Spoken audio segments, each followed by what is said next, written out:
about persevering, not quitting, not giving up, surrounding yourself with the right people, making the right decisions.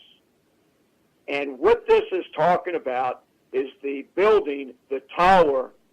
It's building your own character. It's building your own character of who you are, what you stand for, what you want to set the example of. And basically, that's the beautiful thing about the Bible. It's at many, many levels, and that's why we read it our whole life over and over again. Some of the things that we read last year, you read them again today, and it'll get a whole deeper understanding because hopefully you've matured and you're more ready to receive the message that awaits you in the Word there. So what I'm trying to tell you is Luke 14:28-30, it's got the exact, at the surface level, you better understand what your costs are going to be before you start a project. But if you go a lot deeper, it's really your project, building your life, and what the true cost is about following Christ. So it's all right there for you, and I can tell you this. If you listen to what I just said, I believe that the chances for you to succeed in life are going to be absolutely outstanding. So, with that said, remember this. If you go into business for yourself, it's going to be hard, difficult, but the rewards can be phenomenal. The freedom that you have when you're your own boss is one of the most wonderful, precious freedoms that we have here in America. But you have to be prepared. You have to know the risk. You have to do your homework.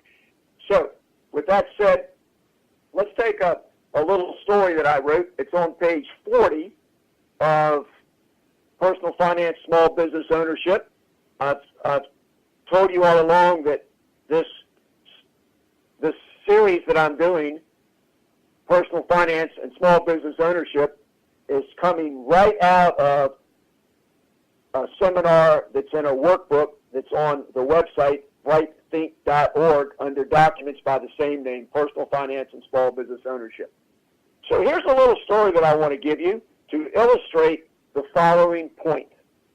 Many, many people are in business, and they do not have a clue of what their costs are. And so just a real simple little phrase, the hurrieder I go, the behinder I get. So keep that thought in mind as I read you this. This is called, it's on page 40, example of not knowing your costs.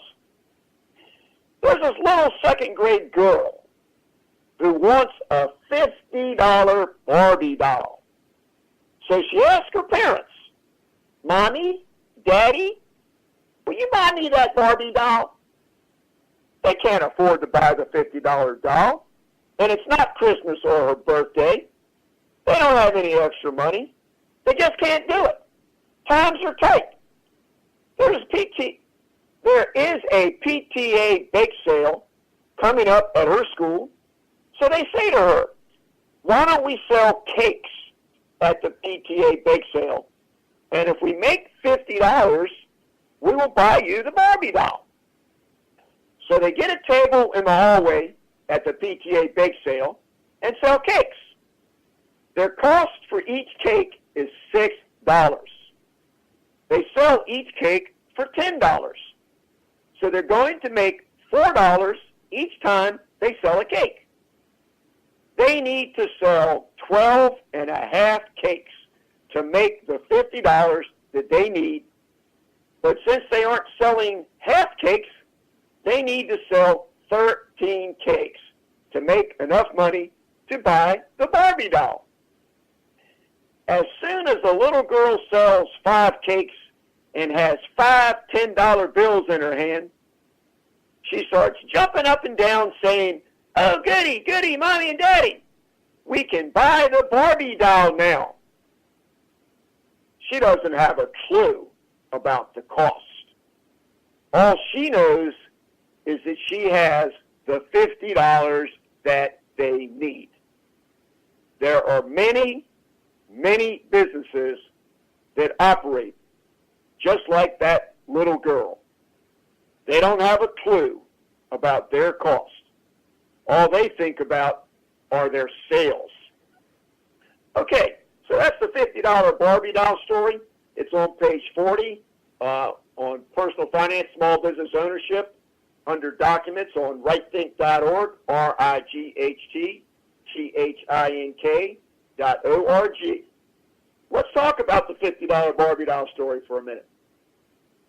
There are many, many businesses that are small businesses, and they're very, very dedicated. They work hard. They get up in the morning, could be husband and wife or whatever, and they go to work, and they work really, really hard. One of the things about being in small business that you have to understand is you will not be able to generally afford to pay for other people to do a whole lot of the functions that are necessary for you to do in your business. Just remember this. You got to have bookkeeping. You got to keep track of things. You're going to have to do sales tax reports. You're going to have to do income taxes. You're going to have to do payroll tax reports. You're going to have a lot of administrative functions that require information that is going to be gotten from your bookkeeping, other than that you need it to be able to monitor your activities so you can see how you're doing and make adjustments as you go further. Well, when you're in business for yourself, you're going to be wearing a lot of hats. You are going to be the chief cook and bottle washer of your business. Later on, when you grow and get more successful and it stabilizes and you start to become profitable and very successful, then you hire other people and then you do other things that can bring more business to the company and grow it. But in the beginning, you're not going to have a lot of money to pay other people to do things that need to be done. So this morning on Jeff's show, to come back to that for a second, boy, Jeff talked about last week he had a hard week. He worked from 7 in the morning till 7:30 at night just about every single day. And when he had a technical problem, he had to get in there and take care of how to fix it. Well, just remember this. If you're not the kind of person that is prepared to do whatever it takes to clean the toilets, to mop the floors, to put out the trash, if you're not that kind of person, do not go into business for yourself, because there's not going to be anybody else there ultimately at the end of the day. And if you're not running your business and manage it properly, and your employees get disgruntled with you and they leave you, if you can't meet payroll and they leave you, you're going to be stuck holding the bag, so to speak. You're going to be responsible. So one of the very best ways to become successful in business is to fully understand what your goals are, other than once it gets into operation. The big goal is to support your lifestyle. I've covered that pretty completely the last couple of weeks. But now let's talk about how you actually are going to manage your business to achieve that goal.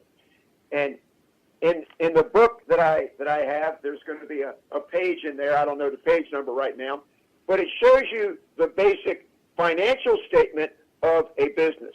And to simplify it, you have sales at the top. So you're gonna sell something, a service, a product, whatever. You're gonna sell something, and there's going to be a direct cost associated with whatever it is you sell. The costs to produce to turn raw materials into whatever your product is. So there's a cost, and there may be labor that has to be put in. So there's raw materials and labor, and then there's incidentals. And if you're doing something that requires tools to make, you're going to have to replace the drill bits every now and then, and you're going to have to buy a bunch of nails, and you got all sorts of little costs that you're going to have to keep track of. Okay. After you get these costs that we're going to call your direct costs, you get a subtotal. And that number in general accounting is called your gross profit. So above the gross profit is your sales less whatever it costs you to directly make or be able to produce your product. That's your gross product. And then after your gross profit, you're going to have all of your expenses that are your what they call variable in some classrooms, that are your rent, telephone, utilities. These are your overheads, and these are going to be there whether you sell product or not.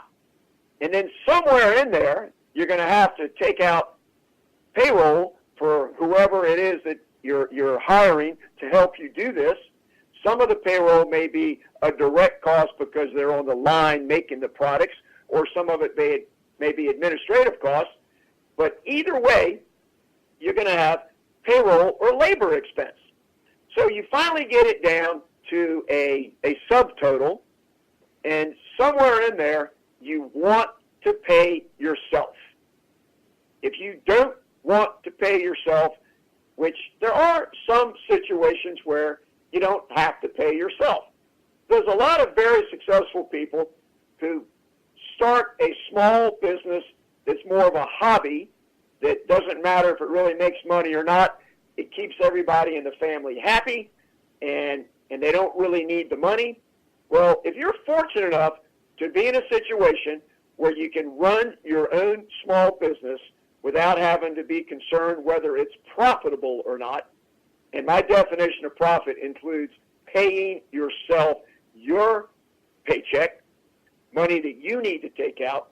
Hey, if you're fortunate enough to not have to take any money out, and that you've got extra capital in reserve, that if your business is actually losing money, that you can afford to keep it going by putting in more of your own money, then I'm glad for you. That's a very good situation, and in some cases, it's just really nice. It might be a company that doesn't care about making money, but it does a lot of things for charity. It gives a lot of donations to food kitchens or whatever.